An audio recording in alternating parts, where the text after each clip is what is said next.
Luego de su discurso, donde el presidente anuncia una serie de reformas, el inicio de mesas de trabajo con eh, los diferentes partidos políticos, en el ámbito del Consejo Económico y Social, obviamente, donde se sientan ahí sector privado, sector público, donde están ahora los partidos políticos, y busca de esta manera pues llevar a cabo una especie de consenso alrededor de los elementos clave que deben incluir estas reformas, con el fin, Andy, que lo veo muy bien, de que haya coherencia entre ellas. Lo bueno de tú diseñar un paquete de reformas, que nosotros siempre lo hemos dicho, hacer estas reformas solitarias muchas veces son más difíciles.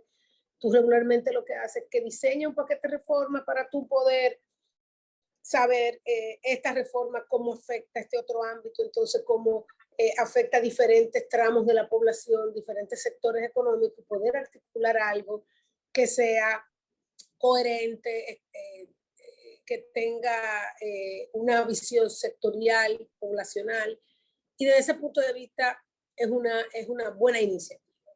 Para mí es un reto, cuando tú te sientas en el CES, a todos estos sectores, hacerlo llegar a consenso de todas estas reformas, sobre todo cuando no se va con, con documentos específicos y temas detallados y trazados como una propuesta inicial.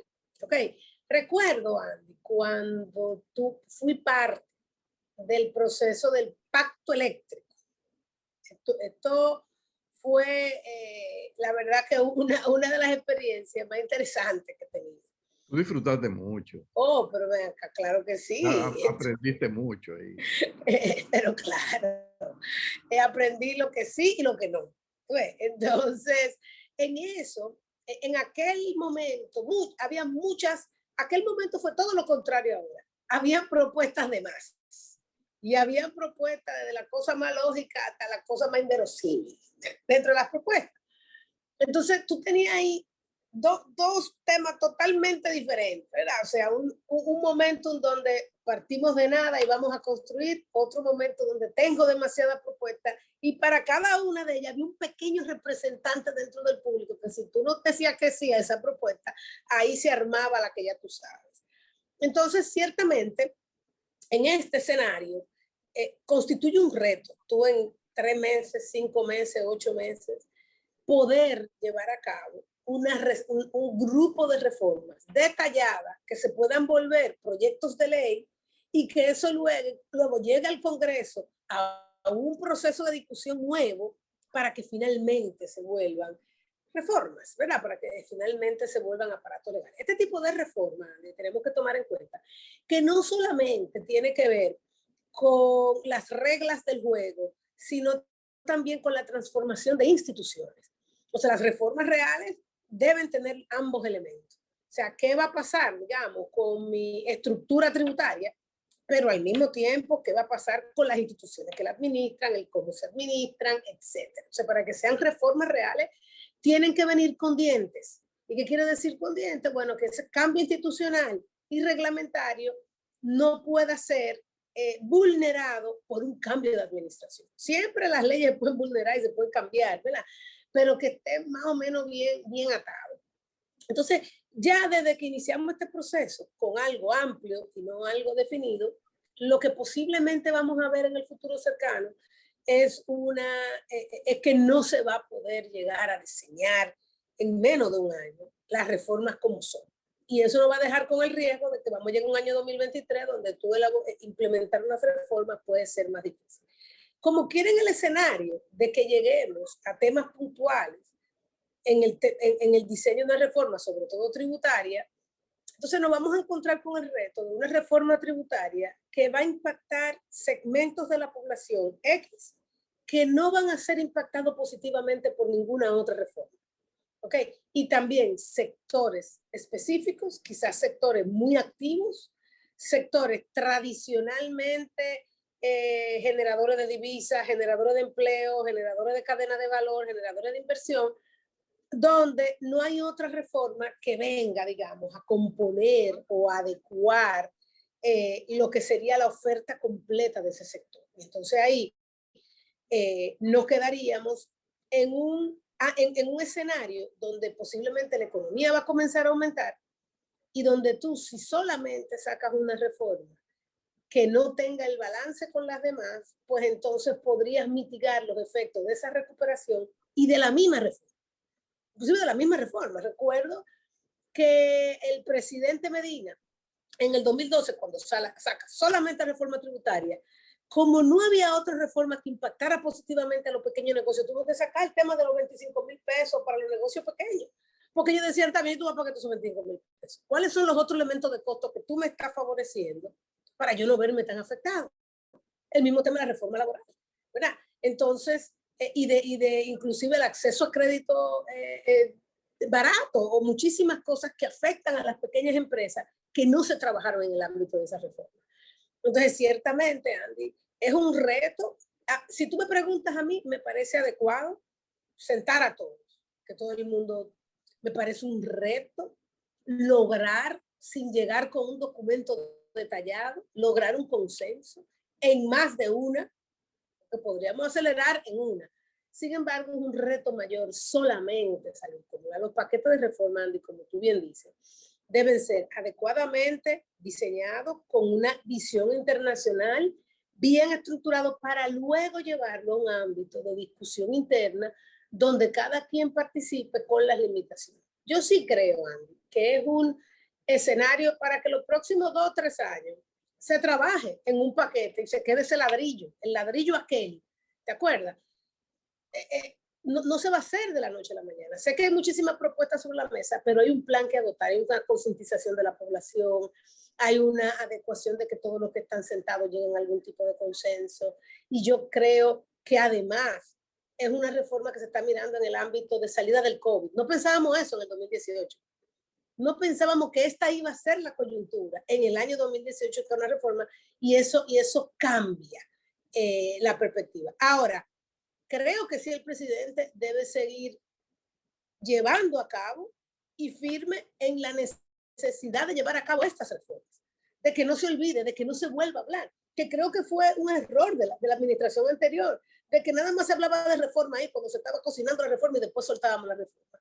Yo sí creo que tiene valor que este presidente siga diciendo y poniéndose como un aliado de esa reforma, que no la suelte durante toda su administración y que quede claro hacia dónde eventualmente va con su energía y poniendo recursos, personas y todo lo que sea necesario para llevar a cabo un paquete que luego entonces puede tener su plan de implementación.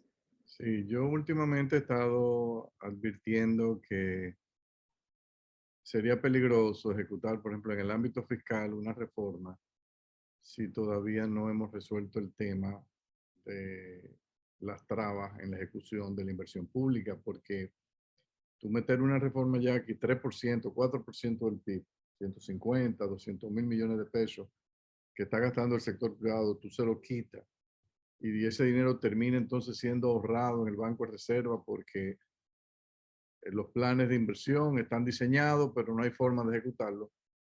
Preferiría que entonces que no se haga, porque el ajuste va a ser doblemente contraccionario. Entonces, yo creo que hay que reconocer los tiempos, hay que ver la reforma que se vaya a diseñar. Yo sé que el gobierno tiene un temor, que quizá no lo dice, y es que sabe que le hemos estado diciendo a las calificadoras de riesgo que vamos a hacer una reforma, que queremos que no mejore la calificación, o que por lo menos no reduzcan la calificación. El gobierno ha visto, Hacienda ha visto cómo en toda América Latina lo que hemos visto en los últimos 2 años son rebajas de calificación. Eso nos encarece el acceso al mercado internacional al crédito. Y yo sé que el gobierno del presidente Abinader le tiene miedo a esa situación, no quisiera que eso suceda y por eso quizá este afán tan intenso de vamos a ver si podemos hacer la reforma fiscal para el 22. El presupuesto del 22 que se acaba de elaborar, ese presupuesto no incluye ningún impacto de reforma fiscal. En consecuencia, si se fuese a hacer algo en el 22, sería ya en paralelo con un presupuesto complementario. Ahora, de nuevo, debemos apoyar al gobierno en todo lo que tenga que hacer para que se desaten los nudos que le impiden al gobierno ejecutar inversión pública. porque eso es algo que podría ayudar mucho. Mira, tú hablabas ahorita de que hemos tenido una recuperación fuerte en este año 2021, pero que apenas es un 4 y pico por ciento por encima del 2019. Jackie, pero no nos debemos olvidar que hemos puesto a la economía dominicana en el 2021 a recuperarse con una mano amarrada atrás. Y esa mano amarrada atrás es un sector turismo que todavía está a la mitad de lo que fue en el 2019. Entonces, cuando tú dices crecí un 4 con relación al 19, pero en el 19 y en el 21, los tamaños del sector turismo que tenemos son incomparables todavía. O sea, el del 2019 es mucho mayor que el del 2021. Digo, bueno, es una recuperación realmente loable porque los demás sectores de la economía han tenido que echarse el faltante del turismo en las cuentas nacionales encima. Entonces, yo creo que ese es un punto que es verdad, tú dirás, pues sí, pero Andy, pero la remesa le dieron un pie de amigo, eso y es verdad, pero el incremento de la remesa tampoco compensa la totalidad de lo que debamos de recibir por turismo. Pero yo creo que el gobierno debe tomarse su tiempo, no se debe apresurar, no se debe apresurar. Tiene abiertos los canales de financiamiento todavía. Este año, hay que decirlo, la deuda pública como porcentaje del PIB va a sufrir una caída buena, una caída positiva. Eso es algo que el gobierno puede presentarle a la calificadora de riesgo. Le puede presentar también que el déficit del gobierno central, en vez de ser el 7,3, creo que fue, o 7,6 el año 2020, este año va a terminar entre 1 y 2. Ustedes lo verán, el del gobierno central. O sea, eso es un ajuste considerable. Claro, ellos podrán decir que es porque en parte contraímos la inversión pública y el gobierno tiene que decir, no, no, es que en parte fundamentalmente fue que logramos mejorar sensiblemente la capacidad recaudatoria del Estado. Entonces, por ahí se monta un discurso para ganar tiempo hasta que las cosas y el panorama internacional esté más claro, hasta que internamente tengamos más conciencia de la necesidad de una reforma y el gobierno entonces la pueda vender bien, la pueda aquilatar bien, fuera de estas presiones inflacionarias que estamos teniendo, que no hemos recuperado todavía el empleo, que los empresarios, los inversionistas quieren ver señales de esperanza promisoria. Cuando tú le hablas de impuestos, no hay duda de que la gente se pone un poquito ahí como chiva, es el término, y tratan de aguantar y poner inversiones. Yo creo que no hace mal el gobierno si se toma más tiempo de lo que inicialmente teníamos previsto, porque han estado sucediendo cosas complicadas en el mercado mundial que entorpecen este proceso. Si no hubiese habido este choque de oferta de fuera y la inflación ya estuviese convergiendo al 6, 5,5, es otro ambiente. Pero las perspectivas son tensas, son complicadas y creo por lo tanto que haría bien el gobierno si medita un poco mejor. En cuanto al tema de discutirlo en el CES, a mí alguien me preguntó, ¿pero tú crees que es conveniente esa discusión en el CES? Digo, mira, si ayuda eso a la aprobación en el Congreso, yo te diría que sí. Ahora, si no ayuda, porque al final de cuentas vamos a tener la discusión en el CES y la discusión en el Congreso, entonces yo me ahorraría una discusión y monto todos mis cañones y mis expertos del gobierno de defensa de forma que vayan al Congreso y convenzan a los legisladores. Porque mira, va a ser difícil, Jackie, lograr un consenso cuando tú a todos los sectores le tienes que dar un pellizquito. Pero se nos acabó el tiempo. Nos vemos la semana próxima aquí de nuevo en Teatro.